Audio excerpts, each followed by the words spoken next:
Wakil Presiden Republik Indonesia memimpin rapat dengan membaca teks. Yang dipimpin itu ada jenderal, ada profesor, ada para intelektual dan pejabat-pejabat tinggi. Saya miris saya mendengar bahwa ternyata orang-orang ini kok berkenan ya dipimpin oleh orang yang tidak mempunyai kapasitas seperti itu. Dan ini representasi bangsa Indonesia mempunyai wakil presiden yang tidak mempunyai kemampuan, hanya sekedar memimpin rapat, bukan pidato loh.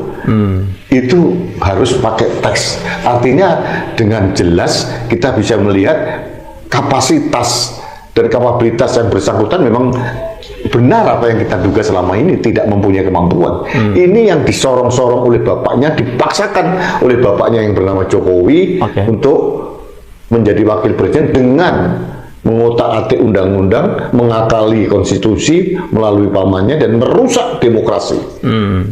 Tahun 2029 kelihatannya anak yang tidak punya kapasitas ini akan didorong menjadi pemimpin Indonesia. Bagaimana kita bisa mengharapkan ada generasi emas? Ini bukan masalah umur anak muda menjadi pemimpin, bukan itu. Kalau ada anak muda usia di bawah 40 tahun sekalipun mempunyai kapasitas yang luar biasa, kita akan mengakui kok, kita akan angkat jempol juga. Tapi kalau anak muda yang kebetulan dikarbit dan ternyata tidak mempunyai bahan dasar yang mencukupi untuk menjadi seorang wakil presiden dan dipaksakan seperti sekarang, bagi saya itu aib bagi Indonesia dan bencana bagi Indonesia. Beberapa hari yang lalu saya mewawancari anak muda umur 28 tahun. Saya pikir dia bangga terhadap adanya generasi muda, kelompok milenial yang menjadi pemimpin nasional. Ternyata tidak terjadi sebaliknya. Bahkan bagi dia itu seolah-olah mengubur demokrasi, karena demokrasi itu esensinya adalah kesetaraan akses dan kesempatan bagi siapa saja untuk menjadi apa saja. Dengan cara Jokowi membangun dinasti politik itu, otomatis mimpi anak muda itu hancur lebur karena kecelakaan seorang Jokowi. Nah, ini saya ingin memberikan suatu landasan untuk kita diskusikan tentang kapasitas wakil presiden kita. Kemudian tentang bagaimana orang seperti ini dipaksakan dikarbit gitu ya, sehingga ya hasilnya kalau mangga mentah sama sekali dikarbit, apalagi bahannya nggak bagus ya malah busuk kira-kira. Malah busuk. Terus bagaimana kita harus menyikapi kondisi seperti ini kan? Ini aspirasi kemajuan, maksudnya ya, maksudnya aspirasi kemajuan untuk menunjukkan bahwa bangsa kita ini umur muda sudah bisa memimpin. Itu sudah bagus untuk zaman ini, supaya janganlah pemimpin itu hanya yang sudah pada usia tertentu, itu dianggap bagaimanalah gitu kan cara berpikir mereka. Jadi milenial, yang namanya golongan milenial, malah golongan Z itu yang Gen Z itu kira-kira berharap lebih muda lagi. Enggak Bung, begini Bung, mari kita rasional. Bung Karno angkatan 45, Bung Hatta dan orang-orang pada zaman itu. Itu Tan Malaka masih muda-muda juga. Muda itu muda. Tapi apa kemenangan mereka? Mereka itu membaca, Bung. Mereka itu terpelajar. Sekarang ini ada juga kalangan muda yang membaca, yang terpelajar, yang mungkin bagus. Ya, oke teman-teman, memang pidato Gibran selaku Cawapres Republik Indonesia ya di hadapan para jenderal dan juga di hadapan para atlet di Indonesia yang menjadi sorotan dan menjadi viral teman-teman ya, terutama para kaum emak-emak atau ibu-ibu yang sering menyoroti bagaimana cara berpidato wakil presiden ini. Karena di kesempatan itu teman-teman terlihat bahwa Gibran selalu kayak membaca ya teks ya dari pidato itu. Jadi ini menjadi satu perhatian juga teman-teman. Kenapa bisa sampai para netizen ini, para ibu-ibu ya melihat secara detail seperti itu, yang mengomentari secara detail bagaimana gerak-gerik Gibran ini.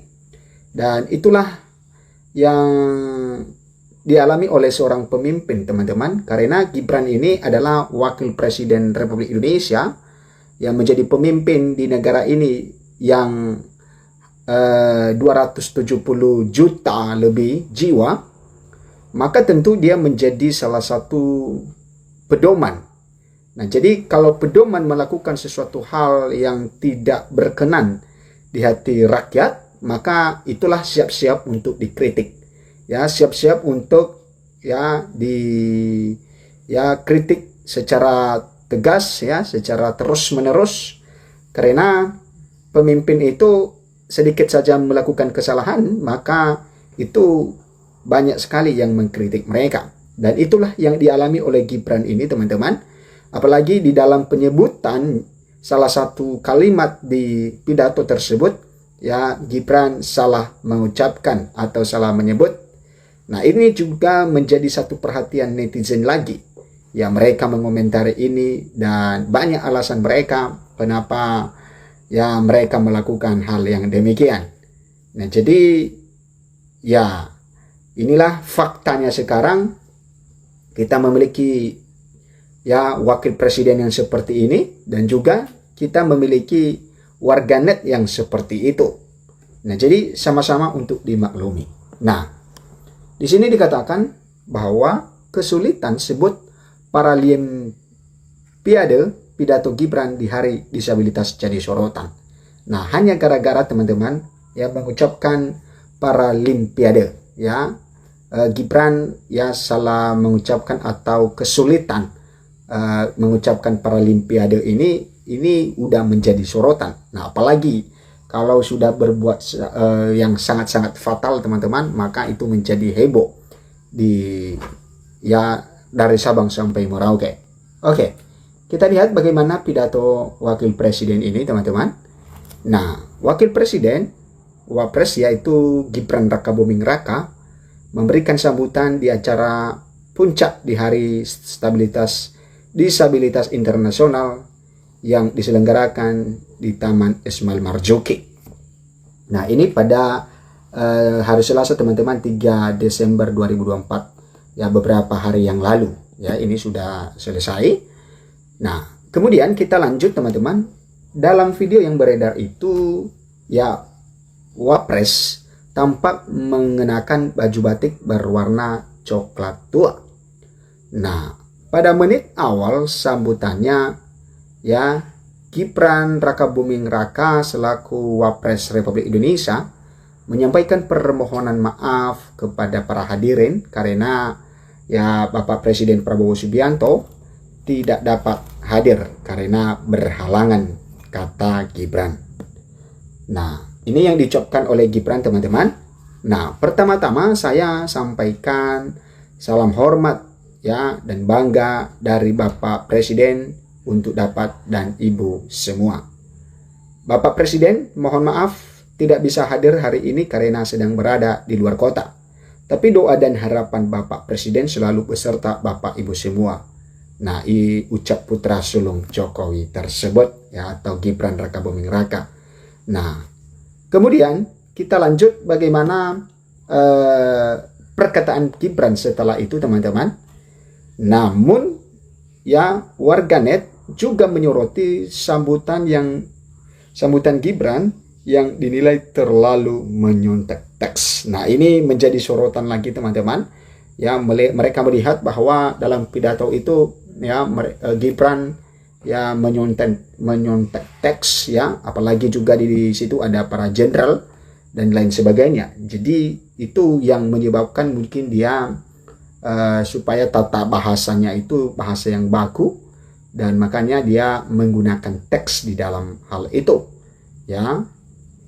Nah, kemudian tak hanya itu, teman-teman, dalam menit awal pun Gibran terlihat kesulitan mengucapkan kata Paralimpiade Paris. Nah, ini kata kalimat yang menjadi sorotan ini, menjadi viral ini adalah ketika Gibran menyampaikan atau mengucapkan kata Paralimpiade Paris.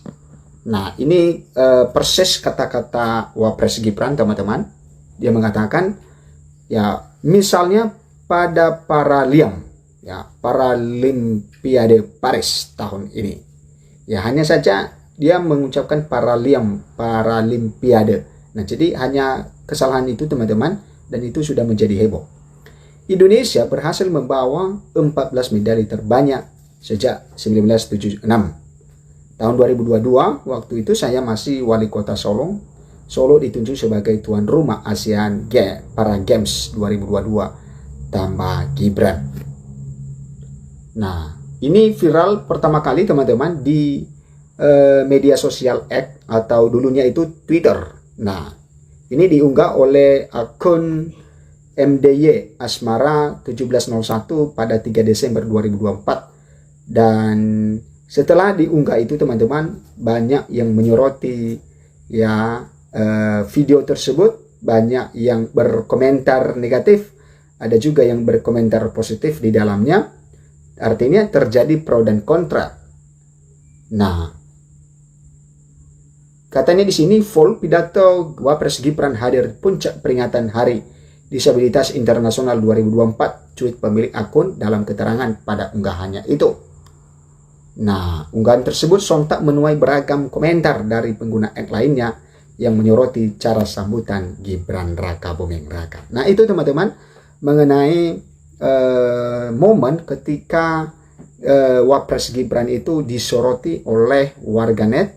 Ya, ketika dia menyampaikan pidato, maka yang pertama tadi disoroti adalah tentang cara Gibran melihat teks di dalam penyampaian pidato. Kemudian setelah itu, ya walaupun memakai teks, maka ya warganet juga menyoroti ketika dia menyebutkan Paralimpiade. Nah, jadi hanya saja pada saat itu dia agak salah untuk menyebutkannya, dan baru dia menyebutkan yang benar. Dan itu sudah menjadi viral teman-teman. Nah, itu teman-teman. Dan tentu kita sebagai masyarakat Indonesia menjaga kedamaian, ketertiban, dan juga ya keharmonisan di antara sesama bangsa. Sampai jumpa di video berikutnya.